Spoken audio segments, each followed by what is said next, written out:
Praktik Habib Lutfi misalnya dalam mengidentifikasi makam-makam kuno sebagai makam wali melalui mimpi Profesor Ismail Fajri, dia antara lain menulis ya. Salah satu seorang kawan saya mengatakan bahwa Habib Lutfi suka mengklaim makam kuno para kiai sebagai makam keluarga bin Yahya. Gawe buku sejarah NU disalahno, padahal beliau itu tidak ngerti, sing gawe sejarah iku murid-muridnya. Anda tidak merasa sebagai orang Indonesia dirusak sejarahnya demi mencantolkan leluhurnya Abah Lutfi, Anda rela?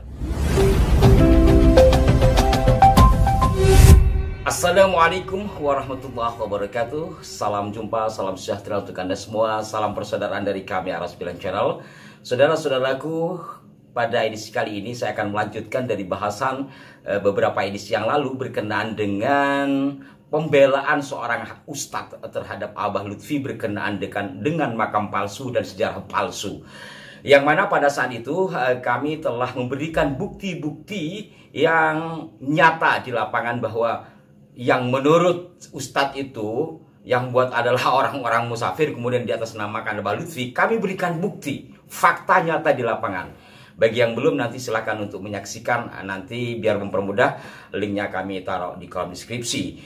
Kalau pada edisi yang lalu kami memberikan bukti nyata yang ada di lapangan dalam bentuk video, kali ini kami berikan bukti lagi. Setelah itu nanti kami akan mengulas tentang pembelokan sejarah NU ya. Di mana bukti-bukti dalam bentuk tulisan hasil wawancara dengan Abah Lutfi sendiri dalam buku yang ditulis oleh sarjana sejarah, diantaranya adalah yang ditulis oleh Gus Milal, di mana buku ini menuai kontroversi dengan judul Jejaring Ulama Diponegoro. Dijelaskan di sini berkenaan dengan makam-makam itu. Praktik Habib Lutfi misalnya dalam mengidentifikasi makam-makam kuno sebagai makam wali melalui mimpi dan seterusnya.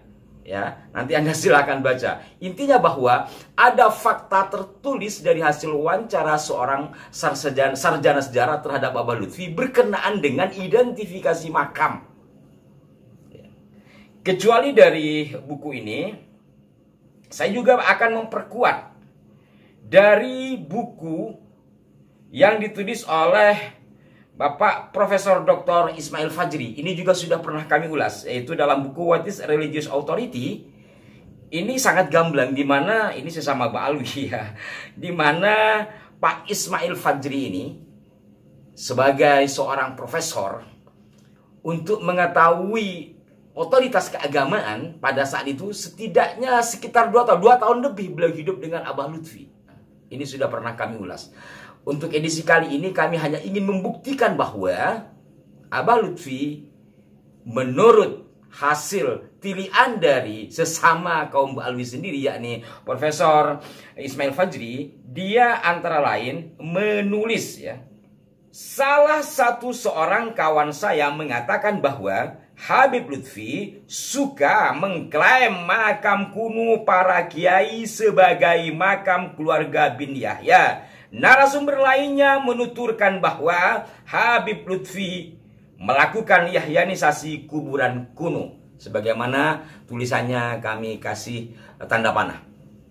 Jelaskan, ini yang nulis, kalau yang tadi adalah sarjana sejarah, yang kedua ini adalah seorang profesor doktor dari kalangan Mbak Alwi sendiri. Maka itu kepada Pak Ustadz yang telah melakukan pembelaan terhadap Abah Lutfi, tolong sanggah dari apa yang disampaikan oleh dua tokoh tadi, Gus Milal, juga dari Pak Profesor Ismail Fajri. Baik, saya akan beralih kepada yang berikut berkenaan dengan sejarah NU secara khusus ya. Karena ini ya sampai hari ini belum selesai. Kita simak penuturan Pak Ustadz itu berkenaan dengan pembelaan dia atas Abah Lutfi mengenai sejarah NU. Gawe buku sejarah NU disalahno padahal beliau itu tidak ngerti sehingga sejarah itu murid-murid. Kalau nggak ngerti ngapain nulis? Baru tahu sejarah itu, diambil bukunya. Mana sih bukunya? Diwocok kali beliau. Astagfirullah, ojo ngene. Iki keliru iki. Ojo ngene iki ngerubah sejarah. Dibenerno kalian Habib Lutfi. Koyok ngoten. Ini tentu mengada-ada ya, karena saya adalah mungkin orang yang pertama menyanggah tulisan Abah Lutfi berkenaan dengan sejarah NU. Ya, yang sering saya katakan, dan nanti linknya akan kami taruh di sini. Yang kami sanggah melalui situs resmi milik NU, yakni NU Online pada tahun 2017 yang silam.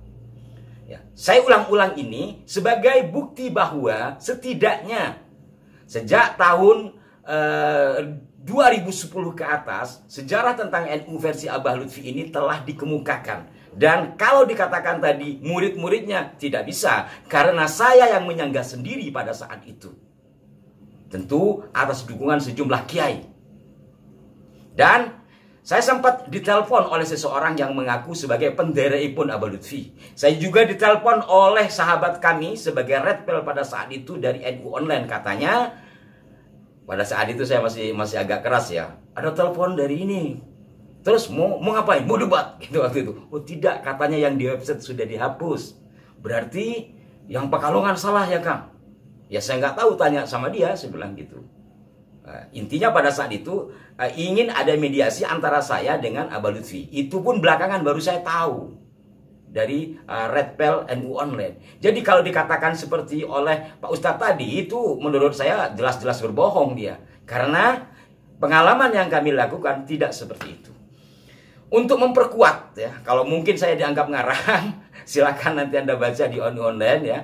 Linknya insya Allah nanti coba kami taruh di kolom deskripsi. Dan untuk memperkuat dari apa yang disampaikan dalam website itu, kemudian dalam beberapa buku, konteks utama dari semua tulisan itu sama dengan cerita Abah Lutfi yang ada di website ataupun dalam video yang akan kami putarkan beberapa bagiannya ini. Yakni setting peristiwa dia bertemu dengan seorang bernama Ki Irfan. Ki Irfan bilang beli begini-begini dan seterusnya, hingga kemudian mengambil setting peristiwa Ki Irfan, entah Ki Irfan ini siapa. Lalu Abah Lutfi membuat cerita atau menceritakan satu peristiwa masa lampau yang tidak kita temukan datanya.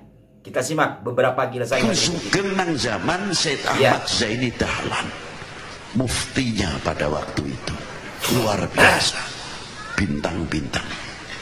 Akhirnya dawuh kalian Ki Hasyim Asy'ari, kue Balio. Dari sini iki alamate sing bisa substansinya sama dengan semua cuma wong loro yang ada. Siji Habib Hasyim bin Umar bin Yahya Pekalongan, loro panjenengane Ki Ahmad Khalil Bangkalan. Maka Ki Hasyim Bali langsung dateng Simbang ketemu Ki Muhammad Mir, didereakin kalian Ki Asnawi Kudus, Yai Yasin Babakdum. Ketemu kalian Ki Mir, diantar kalian Ki Irfan, Ki Mir dereake Mbah Hasyim Asy'ari, dadi Habib Hasyim bin Umar, terus langsung mawon Habib Hasyim jawab, aku rindu gagian gawekno wadah ahli sunnah wal jamaah ya Kiai Hasyim, ngadeko arane sesuai sing nak angen-angenmu Nahdlatul Ulama. Niki wis usul. Jelas kan? Ning tulung ngaranku aja ditulis niku tawaduke Mbah Hasyim. Lajeng Mbah Hasyim nyuwun balal. Kula tak ngaos bab hadis wonten mriki Bib, sebab panjenengan sing gadah sanad-sanad luar biasa. Makanya Mbah Hasyim tiap kemis wage mesti ten Pekalongan kalian Hamengkubuwono ke-9. Kiranya cukup ya, namine Nanti coba Anda bisa melacak sendiri. Dari penyampaian oleh beliau tadi, bagaimana bisa dikatakan muridnya yang nulis? Abah Lutfi nggak tahu menahu, kemudian Abah Lutfi memberikan koreksi.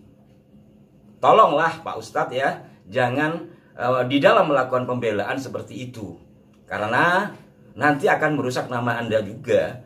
Dan di sisi lain, apakah Anda tidak merasa sebagai orang Indonesia, di mana Indonesia memiliki satu organisasi, yakni NU? Apabila sejarah NU yang dibangun oleh puluhan kiai dan meneruskan perjuangan dari Wali Songo, itu dirusak sejarahnya demi mencantolkan leluhurnya Abah Lutfi, Anda rela? Ini persoalannya bukan kita sentimen, tetapi bagaimana memurnikan sejarah. Dan insya Allah saya orang pertama yang melakukan sanggahan atas apa yang disampaikan oleh Abah Lutfi. Pada saat itu jujur, saya banyak menemui teror. Saya dianggap kurang ajar. Saya dianggap berbagai-bagai yang buruk atas diri saya karena saya telah melakukan upaya pelurusan dari apa yang disampaikan oleh Abah Lutfi. Memang siapalah saya ketimbang seorang yang sudah dianggap wali.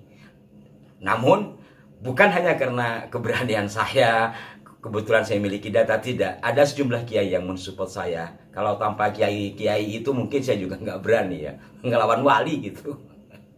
Baik, para pemirsa sekalian, semoga bermanfaat, berikan masukan yang konstruktif. Oh ya, seringkali ada yang mohon izin untuk di-share. Monggo, silakan di-share. Diambil ya, tidak ada masalah. Saya tidak pernah mempersoalkan konten-konten kami selama masih ada nilai manfaatnya. Mohon maaf jika ada kekeliruan. Sampai jumpa. Wassalamualaikum warahmatullahi wabarakatuh.